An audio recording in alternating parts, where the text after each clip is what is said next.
राज्य सरकार एक वर्ष पूर्ति पालन अवसर में विकास मेला 2025 उपलक्षे जिलास्तरीय उत्सव में द्वितीय दिवस कार्यक्रम बारिपदा ठारे अनुष्ठित हो जाइछि।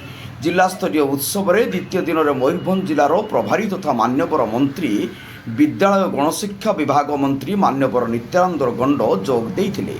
सम्मानित अतिथि भावे मान्यवर मंत्री गृह निर्माण और नगर उन्नयन तथा साधारण उद्योग विभाग डॉक्टर कृष्णचंद्र महापात्र, मान्यवर विधायक उदला श्री भास्कर मढ़ई, विधायक बारिपदा श्री प्रकाश सोरेन, विधायक सारसकोणा श्री भादव हांसदा, जिला आरक्षी अध्यक्ष श्री वरुण गुंडपाली, जिला परिषद मुख्य उन्नयन अधिकारी श्री धर्मानंद बेहेरा जोग देइथिले। सम्मानित अतिथि भाव में मंत्री कृष्णचंद्र महापात्र सरकार विभिन्न योजना तथा शिक्षा, स्वास्थ्य, कृषि, गमनागमन, सुभद्रा, निजुक्ति इत्यादि विभिन्न क्षेत्र में योजना माध्यम किभली विकासर परिवर्तन आसी से कथा उल्लेख करथिले।